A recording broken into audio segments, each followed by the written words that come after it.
आज बात किसी फैक्ट या इतिहास की नहीं होगी। आज बात किसी शिक्षा व राजनीति पर नहीं होगी। आज बात होगी उस सच्चाई पर जिसके कारण समाज की कितनी बेटियां मर्दों के हाथ की कठपुतली बनकर चार दीवारी में अपना जीवन गुजार देती है। आज बात होगी उन आंसुओं की जो वह काल कोठरी में चुपके से बहाती हैं। आज बात होगी उस सपने की जो विवाह से पहले हर बेटी सजाती है। सुंदर हो पति, घरबार हो सुखी, परंतु अपने खुद के माता पिता व समाज के कारण माँ के आंगन में खेलने वाली गुड़िया किसी के घर में जाकर केवल नौकरानी बनकर रह जाती है। कितनी तो साहसी होती है, सब झेल लेती है, पर जो साहस नहीं कर पाती उसकी अर्थी समय से पहले ससुराल से निकल जाती है। इस वीडियो को आज देखकर कई व्यक्तियों को बुरा लग सकता है, परंतु यह वीडियो कई भाइयों, कई माताओं और कई पिताओं की आत्मा को झकझोर कर रख देगी।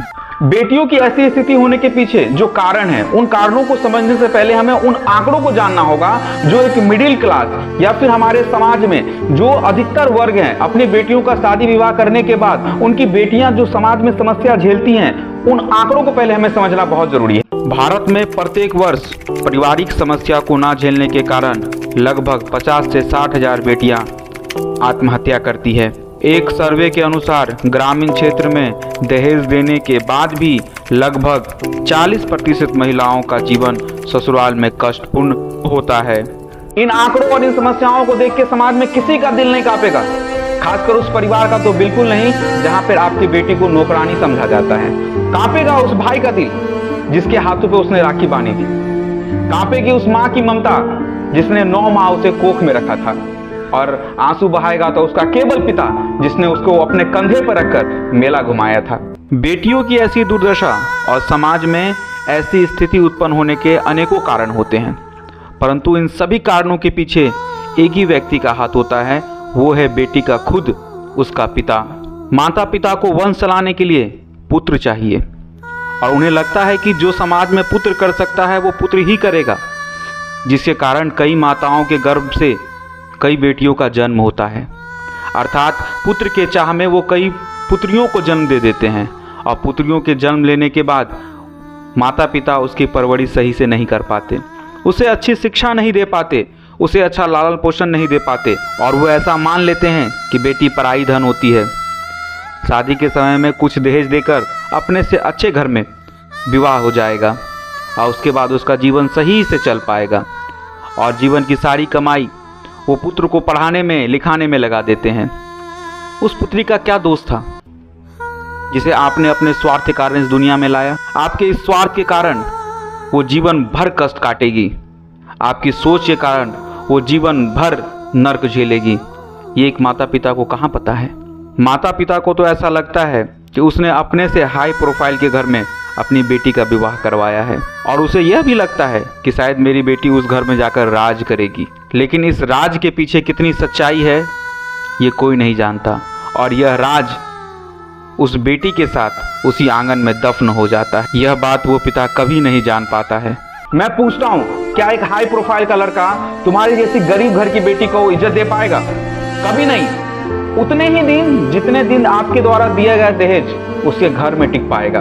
इधर बाप पूरे समाज में ढोल पीटता है कि मैंने अपने से ऊंचे घर में अपनी बेटी का विवाह कराया है, लेकिन इस बाप को क्या पता, इस माँ को क्या पता कि उसकी बेटी उस घर में कितना कष्ट झेल रही होगी, उस चार दीवानी में वो कितना रो रही होगी।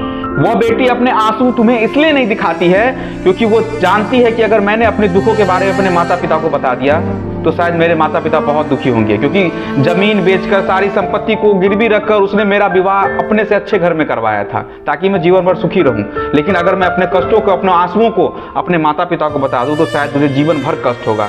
तो वो अपने माता पिता को कष्ट ना हो, इस कष्ट को कम करने के लिए सारे गम झेल लेती है, सारे दुख झेल लेती है, लेकिन माता पिता को ये कहती नहीं है कि मैं कष्ट में हूँ। जब तक उस नन्ही गुड़िया के पास साहस है, सह रही है, जिस दिन साहस खत्म हो जाएगा, ए ढोल पीटने वाले पिता, जब उसकी अर्थी निकलेगी तो तू उस पे फूल चढ़ाएगा। और समाज का वो सबसे बेवकूफ़ व्यक्ति जो ये कहता है समाज में ज्ञान बांटते चलता है, कि उस घर में शादी करो बेटी का जिस घर में बेटियां बहू कभी घर आंगन से बाहर नहीं निकलती। समाज की यह सबसे गंदी सोच है कि समाज में हम उस घर परिवार को खानदानी व परिपूर्ण मानते हैं जिसके परिवार के बारे में ये कहा जाता है कि उस घर की महिला को कभी बाहर आते नहीं देखा। वह घर इतना परिपूर्ण है कि उस घर की बहू बेटियों को कभी बाहर आने की आवश्यकता नहीं है। मैं तो कहता हूँ सबसे ज़्यादा उसी आंगन में महिलाओं की स्थिति खराब होती है। जाकर कभी उस आंगन में देखो कि तुम्हारी बेटी उस चार दीवारी में घुट घुट कर जी रही होगी। देखा है माता पिता, तुम्हारे एक बेटे के चाह ने कितनी बेटियों का जीवन बर्बाद किया। अगर हम बेटियों के सपनों को पूरा नहीं कर सकते, उसे शिक्षा नहीं दे सकते, तो उसे पैदा करके समाज के दरिंदों के हाथों में ना सौंपे, क्योंकि वो आपकी संतान है। और भी कई कारण हैं, परंतु सभी कारणों के पीछे माता पिता का ही हाथ है। उनको अपनी बेटी के लिए सुंदर जमाई चाहिए। अधिक सुंदर पति होने के कारण भी बेटियों को समस्या झेलनी पड़ती है। इतना सब समझने के बाद मैं आपसे एक रिक्वेस्ट करता हूँ कि अगर बेटियों को आप सही शिक्षा नहीं दे सकते, उसकी सही परवरिश नहीं कर सकते, उसे समाज में मत लाएं। उसे घर में ही मार दें, वो ज़्यादा बढ़िया है समाज में ला के मारने से।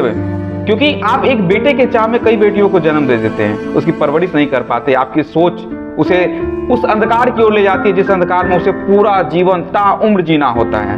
मैं एक ही बात मानता हूँ कि लड़कियों के इस समस्या के पीछे माता पिता का और समाज के बहुत लोगों का हाथ है, लेकिन उनको बचाने का बस एक ही रास्ता है, उसे शिक्षित करें, उसे समानता दें, उसे बेटों की तरह अधिकार दें, ताकि वो समाज में अपने अधिकारों को मांग सकें। ऐसा ना हो कि वो कहीं पे इतनी पीड़ा सह ले और पीड़ा सहते सहते एक दिन दम तोड़ दे।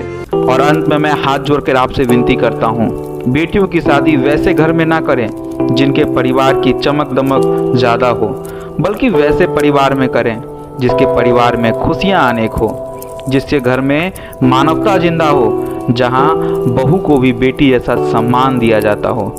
बाकी आपकी मर्जी।